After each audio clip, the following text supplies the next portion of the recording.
Hello guys and welcome once again to RedManaMadness. We are doing another episode of our series of Lord of the Rings.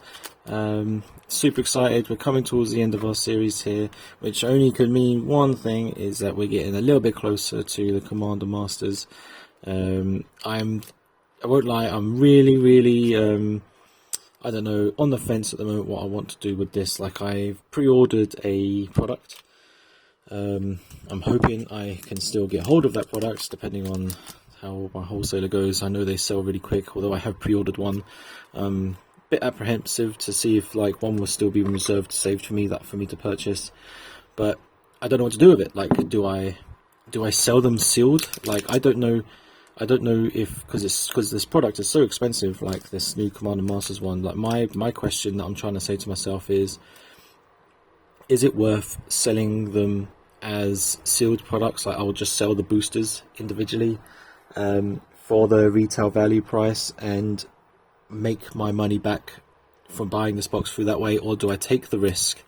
Do I gamble and open them, sell the cards that I bought individually? Like, but then I don't know, I'm just not a lucky person, so I'm really deciding what I want to do. So I'm not too sure what to do over the next month for August, because if I do buy a box and I sell them individually as sealed packs, I've got nothing to open for the month of for August. So what do I do for the channel?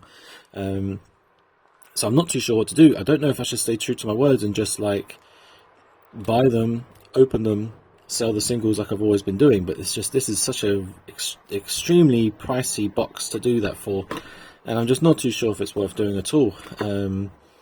So yeah, I won't lie, for the start of this episode, I'll just let full disclosure, I'm really apprehensive about what to do for the next set, but we're drawing closer. I guess I'll decide what I'm going to do. I probably will end up just opening them for the channel, and then sell the singles online and just keep it that way. I just hope I get really lucky. I really hope I get lucky and get some very nice cards to make up for the price of the box, because it is a very expensive box. I'm not particularly happy about spending so much money on a box for that. Even at, from what I get from my wholesaler, it's still really pricey. But with that being said, enough of me rambling on about my worries. Let's crack open booster packs, because what makes us happy, what makes everything okay, cracking open boosters. The world could be on fire, but it's all good because we are cracking open booster packs. That's what's important. Shiny lands. Oh yeah, who likes shiny lands? I like shiny lands. We all like shiny lands. See what else we get in this one. Not feeling particularly lucky, I don't know why. Yeah. Winchester draft. Okay. The Fearless Knight, legendary creature. When into the battlefield, exile target card, great power, protection from each of the cards at the end of turn. One time use, not super great. Okie dokie, 1 down, 4 to go. Yeah, so yeah, what does everyone else think about this? Like, do you remember when Double Masters came out and how expensive that was? Everyone was kind of upset with it, but people bought the product anyway. It's like, is everyone just going to do the same thing with that? Everyone's going to be upset with the price, but they're just going to buy the product anyway, regardless. It's just, where's the ceiling on this? Where's the limit? Because like, it's so much money to buy a box for this. Like, next year, what's the price going to be? Another one? Really? What's the price going to be for next year when they do the next Masters one? Like, is it going to be £600? Like, it's just going to go up and up and up, no?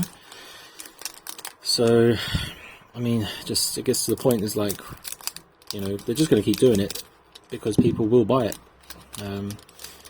So I guess not too sure how I feel about it. I'm up and down. It's just the product has to be good, the cards have to be good. You have to be guaranteed to be getting something good at that price, surely. Like, it's the guarantee that you will get, like, the top 5 cards in that set, which is going to be worth bomb.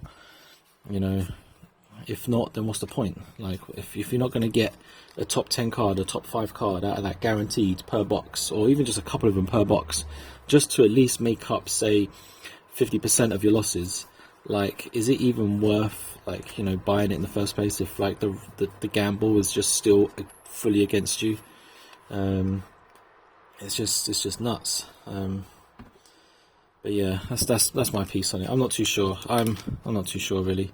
I guess if you've got the money to save, like if you earn a lot of money, like if you're well off and you look after yourself and you've got the money to burn and this is your hobby, fair play to you. Like if you could just drop like 400 quid on a box and not even sweat over it, then you are doing very well for yourself in life. But there's a lot of other people out there that just ain't, and you know, it's hard for them.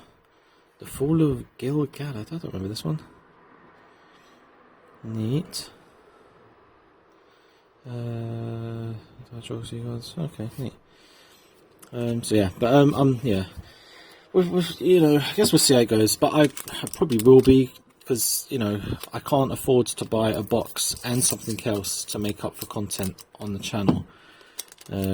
So if I do buy this box, I'm gonna have to open. I guess I'm gonna have to open it for the content for this channel, really. I guess. So if I don't, then what am I going to be playing? What am I going to be showing as content? Oh, Nuzgul, nice. Otherwise, it's just all for nothing. Gloin, neat.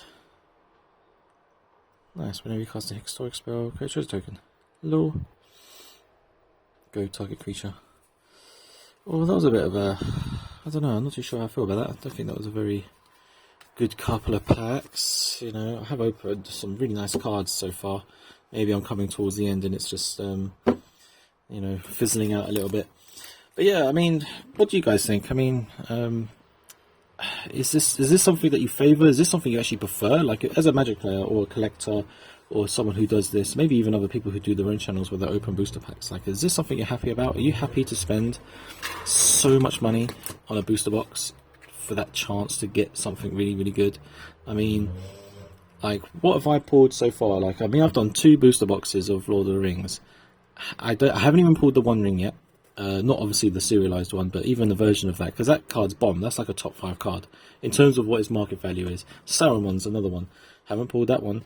I mean, I think the most expensive card I've pulled so far was when I got lucky with the box topper twice, and that was that's like maybe £18 for the Ozolith, that version of the Ozolith. Oh, and this foil version of Sauron as well. That was like a £20 card apparently.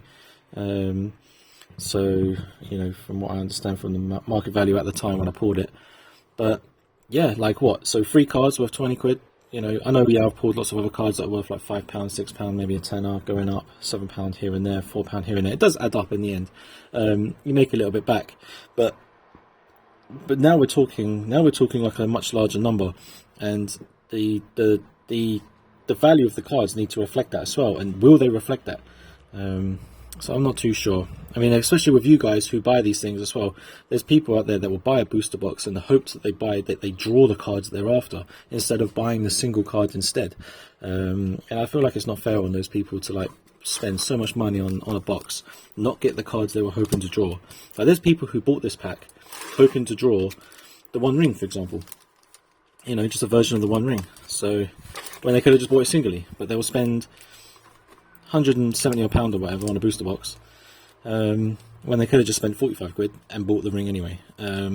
So it's just one of those things. And now you're going to have this roll all over again, where you're going to people knowing there's going to be cards that are going to be worth 60 odd quid maybe or something, and for a chance to get, for the 1% chance of getting that £60 card, they'll spend £400 on it, instead of buying the singles. It's yeah, you should buy the singles more than anything. But yeah, it's a dilemma, I guess. But my worry is like Wizards of the Coast is going to take advantage of this, and it's like, oh, okay, last year was a tester. You know, Double Masters was this much. It was people complained, people still bought it. We sold all our stock, we won. Now we're going to do the same thing with Commander Masters.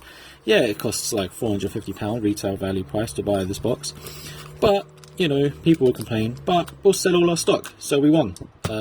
That's it. And then next year it'll be £550. Year after that, it might be £700. I mean, I wouldn't be surprised if, like, in maybe like 3 or 4 years' time, maybe a little bit longer, there's going to be like the next Commander set, and it's going to have loads of cool cards. Yeah, it's still going to be the usual odds. You're going to get like what, 1% chance of getting like a top 10 card that's going to be worth like £100 or whatever. But the box itself is going to cost you £1,000. It's going to cost you like £1,000 to buy a set booster pack from the new whatever, the Mega Masters or whatever. You that they release, if they even call it that. But yeah, you never know. It's just where's the ceiling on this, and where's the limitations, where's the tolerance as us as consumers, as buyers, are willing to take it before we turn around and say like, no, I'm not buying that. But like it's to a point where we do it en masse, where we protest and we're like, no, Wizards, we're not buying that. You can release that, we're not buying it. And then hopefully Wizards might actually start listening to their consumers and be like, maybe we should not be taking advantage of our consumer base and charging such extortionate amounts, because it is a gamble at the end of the day, and you're going to get a lot of losers, a couple of winners and a lot of losers. And at the end of the day, Wizards get their money regardless. So yeah, something to think about, but I'm not too sure. I'm really apprehensive about this box. I'm not super stoked about getting it because it's just so much money. And I probably won't even make the money back, I won't lie. And I'm not a lucky person, so that's why I'm thinking to myself, do I sell it as a sealed product? Because I can sell it as a sealed product. If I sold each pack at retail value, I'll make my money back and a little bit extra. That's about it, so at least it's safe, I guess, and maybe it's the safe approach. But let me know what you think. Like, if you've got an opinion about it, let me know, talk to me about it, see what you think. We might share a similar mindset, or you might completely disagree with me. If anything, I'd like to hear your opinion about it, if you think that the money is justified and whatnot, or if you're doing something similar to me, or you're flipping cards or buying cards and selling them and stuff. Like, how do you cope with this? How do you cope with this such price and fluctuations, so to speak? Yeah, give us your experience. So yeah, sorry about that if you can hear the traffic. I've got my window open. It is quite warm here, so I was hoping to let some fresh air in. But guys, sorry for rambling on. Gonna love you and leave you. Oh, hang on, I think there's a bike going past, really loud. Yeah, gonna love you and leave you, so peace out. Boom, have a good one.